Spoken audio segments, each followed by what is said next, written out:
ሰላም እንዴት አላችሁ? እምነት ስለመቀየር እናንተ ምን ትላላችሁ? ሰሞኑን እንደ አዲስ አጀንዳ የሆነው የአቤል ሙሉጌታ እምነቱን የመቀየር ጉዳይ አሁንም ድረስ ያነጋገረ ይገኛል። ይህ ምንድነው? እምነቱን የቀየረበት ምክንያት መንግስት ደጋፊና መንግስት ይህን አቤል የቀየረበትን እምነት ስለሚያራመድ ነው ወይስ በትክክለኛ አቤል ከበፊቱም አሁን የቀየረበትን እምነት ተከታይ ነበር? እስካሁን ጥልቁ ላይ ነበርኩ። ዘፈን ኃጢአት ነው፣ ርኩሰት ነው። በዚህም እስካሁን በመቆየት ይጸጽተኛል። ነገር ግን ከዚህ በኋላ ጌታን በማገልገል እንጂ በዘፈን እንዳታገኙኝ ሲል መልእክት ማስተላለፉ ይታወሳል። መልእክቱን ያስተላለፈው ግን አንድ ተያያዥ ጉዳይ ነበር። ከዚህ ጋር መልእክቱን ከማስተላለፉ ጋር የተነሳ ማለት ነው።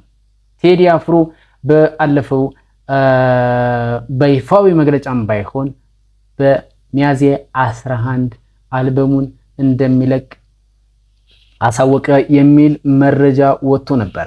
በዚህም የተነሳ አቤል ብድግ ብላ እረኔም ከጌታ ጋር ህብረት ፈጥር ያለው ዘፈን በቃኝ፣ እርኩሰትና ጥልቅ ውስጥ ነበርኩ፣ አሁን በቃኝ፣ ጌታን ማመስገን እንጂ ዘፈን እርም ነው ለኔ ማለቱ ይታወሳል። ይህን ተከትሎ አርቲስቶች ጭምር አስተያየት መስጠታቸውን ቀጥለዋል። ሳሚዳን ምን አለ? አብረን እንስማው። ሰላም ጤና ይስጥልኝ፣ እንዴት ናችሁ? such a beautiful day። ዛሬ ደግሞ የምንነጋገረው እምነታቸውን ስለሚቀይሩ ሰዎች ነው።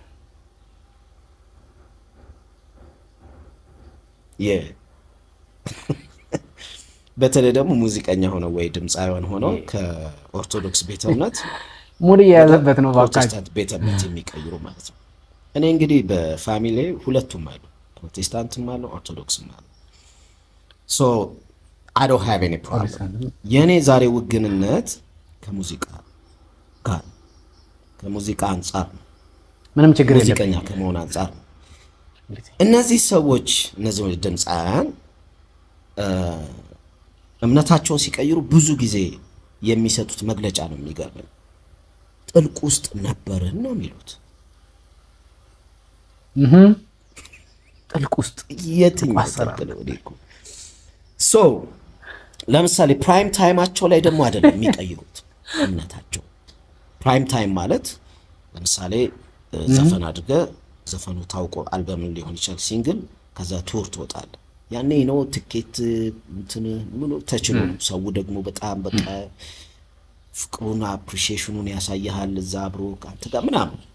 ያ በቃ የሚያጓጓው ታይም ከፍ ይላል ዝቅ ይላል፣ ከዛ ደግሞ ከፍ ይላል። እንደዛ አለ ገንዘብ አለ ያ ሁሉ ይቀየራል። እዛ ታይም ላይ አይቀይሩም።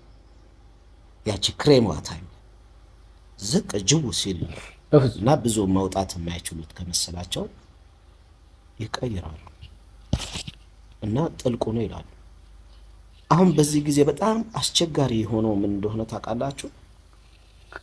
ፈጣሪን ከማሳመን ይልቅ የሰው ልጅ ማሳመን ነው ከባድ ነው። ለምንድነው? ቀይረህ ስትመጣ ሙሉ ለሙሉ ንጹህ መሆንን ምናምን ቼክ ማድረግ አለብኝ ይላል መሰለኝ እዛ የሚቀበለው ሰውዬ። ትደፈጥጧለህ በፊት ያ ጥልቅ ነው እንደዚህ ነው ምናምን። እንግዲህ አንዳንድ ይሄ ጥልቁ ነው ትላለህ ማለት የሆነ ጊዜ ላይ የሚወራው ይሄ ሳይንቲስቶች ጋር የሚሄዱ ሳይንቲስቶች ምላችሁ ይሄ ጠንቋዮች፣ እኛ ሰፈር ውስጥ ሳይንቲስት ነው የምንላቸው እና ይሄ ለማናቸው ሳይንቲስቶች አመድ ምናምን ተበላልኩ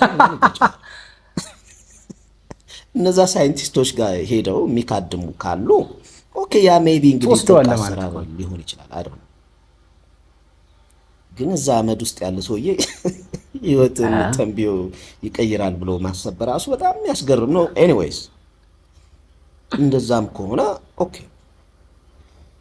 ዘፋኝነት በራሱ ኃጢአት ነው። የሱን ያሁን ኦርቶዶክስ እምነት ተከታይ ነኝ። ኦርቶዶክስ እምነት የሚለው ዘፋኝነት ኃጢአት ነው የሚለው ምክንያቱም መጽሐፍ ቅዱስ ላይ በ16ኝነት ተጠቅሷል። ያው ትላንት እንደተነጋገር ነው ከ1 እስከ 15 ደግሞ አዳሜ ስደፈጥጩ ነው የምትዩ። ስለዚህ ሁላችንም ገቢ ነው ንጹህ ነኝ ብሎ የሚወጣ ሰው ካለ ይገርመኛል። አንድ እንግዲህ እንደ ማምለጫ የሚታይ ያው እንግዲህ ለኔ ሲነግሩኝ የነበረው ትላንት በኢየሱስ ክርስቶስ ካመንን እንድናለን ነው። ሁላችንም እናምናለን። እንግዲህ ያ ነው ጥልቁ አሰራር ምናምን ብለህ ግን እዛ ጋር ወዳጆችን ያሳልፍከውን ያ እምነቱን ምኑን እንትን የኖርኩን ህይወት ምናምን ምንድነው ራስ የጻፍናቸው እንደው የፍቅር ዘፈኖቹን እንኳን ትተን እኮ ስንት የሚያርቁ ስንት የሚያስተካክሉ ሐሳብ ያለባቸው ዘፈኖችስ እነዛን ጽፈናል እኮ እርዳታ ላይ ምን ላይ ሰው ማስተባበር ላይ ምናምን ተሳትፈናል። ለሶሳይቲው የምታስተዋወው አለ ልጆችን ኢንስፓየር አድርገናል ምናምን ያም ሁሉ ነው ጥልቅ የሰው ልጅ ወደ ሆነ ነገር መቀየር መብቱ ነው፣ ግን ኮምፖዠር ሊኖር ይገባል። ያመንክበት በፊት የነበርከው ህይወት ያሳለፍከው የ20 ምናምን ዓመት ጉምድ አድርገህ ምትጥለው በዘፈን መልካም ነገር ማስተላለፉ ብቻ ሳይሆን ገባ ፈጣሪም ደግሞ የነፍስን የውስጥ ከዛ ከጥልቁ ያገኙት ዝና፣ ገንዘብ፣ ብዙ አይነት ቁሳቁሶችን ነው አይደለ ሰብስቦ ይሄዱ እና እነዛም ጥልቅ ናቸው። ለምንድን ነው ይዟቸው የሚሄደው? ለምን አይመልሳቸውም የሚለው ጥያቄ ራሱ መመለስ አለበት። አሁን ለማንኛውም ሳሚሻን እና ዳምጣት ምርጥ ሀሳብ የነፍስን ስለሚያይ እዛ ጋር ከሰው ጋር መታገል አይጠበቅብህም። ለማንም ማድረግ አይጠበቅብህም። ፈጣሪ ያየዋል፣ የሰው እንትን ያርጓል። መሄድ ራሱ እኮ አይጠበቅብህም። ኢንፋክት ተቀይሬያለሁ ብለህ ማናውንስ ማድረግ አይጠበቅብህም። በርን ከዘጋ አለቀ። የሚያስጨንቅህ ምናምን እንደው እንዲህ ባላረግ የምትለው ነገር አለ። እሱ ካለ እሱን ቀይረው ለብቻ መብትህ እኮ ትችላለህ።